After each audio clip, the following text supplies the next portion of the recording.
Hello everyone, अस्सलाम वालेकुम। Welcome back to my channel Tabassum tailoring hub. तो कैसे हैं आप सब? उम्मीद करती हूँ आप सब ठीक होंगे। तो मैं यहाँ हूँ आपकी तबस्सुम, आ रही हूँ आपको सिखाने कुछ न्यू और इंटरेस्टिंग। आज मैं अपने बिगनर्स के लिए सलवार की लेंथ के हिसाब से आसन कितना लेते हैं वो लेना बताऊंगी। जो स्टार्टिंग से बच्चियां जो सीख रही है ना, मैंने शलवार की कटिंग बताई थी, शलवार का मेजरमेंट बताया था। जिन्होंने नहीं देखा वो जाके देख सकते हैं। लेकिन मैंने सोचा कि अपने जो बच्चियां जो शुरू से सीख रहे हैं ना, उन्हें शलवार से मेजरमेंट लेके वो कटिंग तो करेंगी, पर हर किसी की शलवार के लेंथ अलग होती है, आसन अलग होता है, क्रॉच एरिया अलग होता है। तो उसके हिसाब से बच्चों को कैसे कटिंग करनी चाहिए, उसके लिए मैं ये चार्ट बना के लाई हूँ अपने बिजनेस के लिए।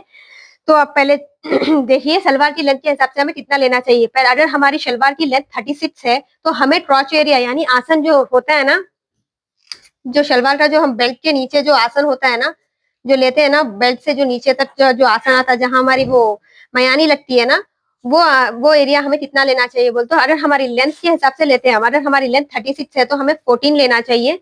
और अगर हमारी लेंथ 37 है तो हमें 14.5 लेना चाहिए क्रॉच एरिया। और अगर हमारी लेंथ 38 है तो 15 लेना चाहिए। और अगर हमारी लेंथ 39 है तो 15.5 लेना चाहिए। और अगर हमारी लेंथ 40 है तो 16, यानी इससे ज्यादा 16 से ज्यादा तो होता भी नहीं है। ये 16 और ये हैवी साइज के लिए होता है, ज्यादातर 14 और मीडियम साइज वाले 14 या 15 पर ही लगता है। लेकिन जिसका हैवी साइज होता है ना, 14 या 15 ही लगता है मीडियम से लार्ज तक। लेकिन जिसका हैवी साइज है, हैवी साइज के लिए हम ये 16 ले सकते हैं, हैवी साइज वाले। नॉर्मली अपन यही ले सकते हैं, ये आसन लेना। जिसको गणित नहीं आता है बिगनर्स को, वो ये फॉर्मूला यूज कर सकते हैं। वैसे तो मैं आसन कैसे निकालते हैं, हिप टू डिवाइडेड बाय 4, उसका हाफ उसमें 3 इंच ऐड करके हम अपना आसन लगा सकते हैं। लेकिन बिगनर को नहीं आता है, तो इसलिए वो फिलहाल ये चार्ट के हिसाब से अपना आसन लगा सकते हैं, बिल्कुल परफेक्ट बैठेगा। आप एक चाहे तो इसका स्क्रीनशॉट ले सकते हैं, एक अच्छे से स्क्रीनशॉट ले लीजिए। फिर मैं आगे शुरू करती हूँ क्लास अपनी। तो आपने ले लिया स्क्रीनशॉट, तो मैं इसको इरेज कर देती हूँ। उसके बाद मैं आज आपको बताऊंगी कि शलवार की ड्राफ्टिंग कैसे करते हैं। तो मैंने एक वीडियो में सूट की कटिंग बताई थी, अब इसमें मैं आपको शलवार की ड्राफ्टिंग बताऊंगी। शलवार की ड्राफ्टिंग के लिए पहले हमें लेंथ लेना चाहिए, लेंथ का मेजरमेंट लेना बताया था मैंने। लेंथ के बाद हम लेते हैं वे आसन का मेजरमेंट, उसके बाद हम लेते हैं मोरी का मेजरमेंट, और उसके बाद लेते हैं हम बेल्ट का मेजरमेंट। बेल्ट की लंबाई लेते हैं हम, और बेल्ट की चौड़ाई लेते हैं हम। तो बेल्ट की लंबाई और चौड़ाई, ये सारे ये जो मेजरमेंट है, इसके अकॉर्डिंग हम अपनी ड्राफ्टिंग करेंगे।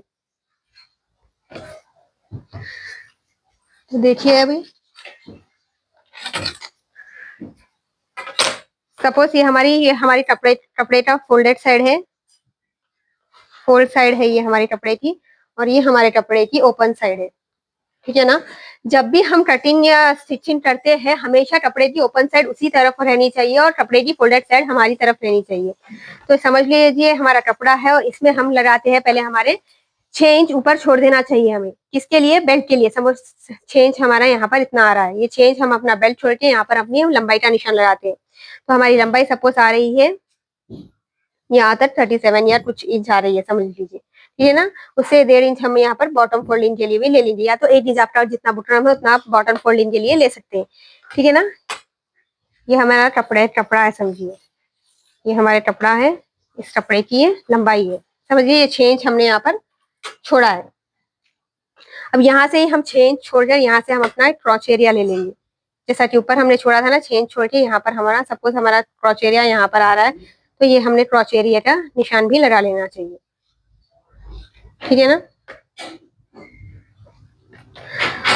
और जो है सो हमारा ये एक सेकेंड, यहाँ से हम हमारी मोरी का निशान लगाते हैं। मोरी हम सपोज हमारी इतनी है 6 इंच या कुछ है, तो ये हमारी मोरी ले ली, हमने बॉटम फोल्डिंग का निशान भी ले लिया। आपको जितनी भी मोरी रखनी है, मैं 2.25 मीटर में शलवार बन जाती है, लेकिन मैं यूजुअली जो कपड़े हमें मटेरियल में आते हैं वो 2.25-2 में बन जाती है हमारी शलवार। लेकिन उसमें हमारी जो बेल्ट यहाँ से आती है ना, वो हमारे कटिंग में आती है। जब हम कपड़ा यहाँ से निकलता है ना, उसमें बनाते हैं। लेकिन कपड़े में जो हमारी कपड़ा आता है उसमें हम कटिंग में बेल्ट बनाते हैं, लेकिन बाद जनों को कटिंग की बेल्ट पसंद नहीं आती। तो मैं यूजुअली अलग आधा मीटर जितने भी कपड़े आते हैं उसमें कलर के हिसाब से अधर अठन बेल्ट बना के लगाती हूँ, जैसा कि मैंने वीडियो में बताया था।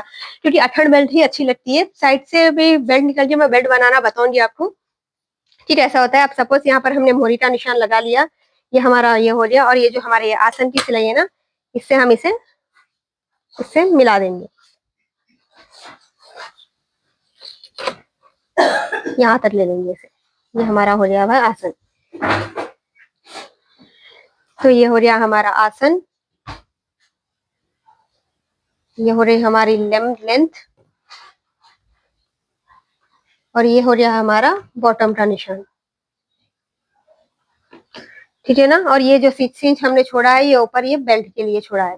और ये जो कपड़ा निकलता है ना, इसी में हम हमारी बेल्ट बनाते हैं, जो क्रॉस कटिंग में बनती है, वो भी बताऊंगी मैं। ज्यादातर हमें यहाँ से ही मिलता है। अगर आपके पास ज्यादा कपड़ा है तो आप अखंड बेल्ट निकाल ले सकते हैं। मैं ज्यादातर अखंड बेल्ट ही बनाती हूँ, और मेरे कस्टमर्स भी अखंड बेल्ट ही बनाते हैं, क्योंकि टुकड़ों की बेल्ट अच्छी नहीं लगती। लेकिन जो सूट के कपड़े आते हैं ना, वो कटिंग में ही आते हैं, तो हमें उसमें भी बनाना चाहिए। उसके भी मैं वीडियो बनाऊंगी, कटिंग की बेल्ट को कैसा जोड़ते हैं। ठीक है ना।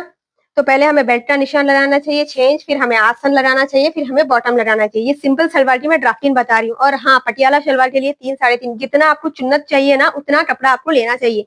अब नॉर्मल सलवार में से, ये नॉर्मल सलवार है, इसमें थोड़ा घेर बनता है, थोड़े घेर में थोड़ी प्लीट्स आती है, लेकिन जो कपड़ा बचता है, अब इस कपड़े को आप यहाँ कली बना के भी अटैच कर सकते हैं। पहले इस कपड़े को यहाँ पर, ये जो कपड़ा बचता है ना, इसको यहाँ लगा के, अगर आपको चुन्नतें ज्यादा चाहिए तो आप इसको यहाँ पर लगा के अटैच करके, फिर यहाँ पर आप आसन का अपना निशान लगा सकते हैं। कली अटैच करने के बाद फिर उस आसन के निशान को आपको इसको जोड़ना चाहिए। समझ रहे हैं ना। जिसको प्लीट्स चुन्नत ज्यादा चाहिए ना, वो लोग ऐसा करें। ठीक है ना।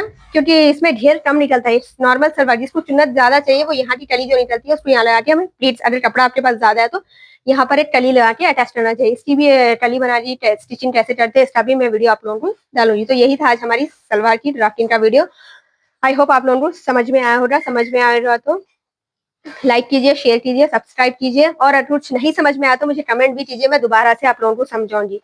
ठीक है ना। ये वीडियो मेरे बिजनेस के बच्चियों के लिए बनाया था, जिनको स्टार्टिंग से सिलाई किसी भी जरी भी नहीं आती, उनके लिए है ये। तो वो अच्छे से देखेंगे, समझेंगे तो ये समझ में आएगा। और अगर नहीं समझ में आया, कोई बिगनर है, इसमें कोई प्रॉब्लम हुई, तो मुझे डायरेक्ट कमेंट कर सकते हैं। ठीक है ना। तब तक के लिए अल्लाह हाफिज।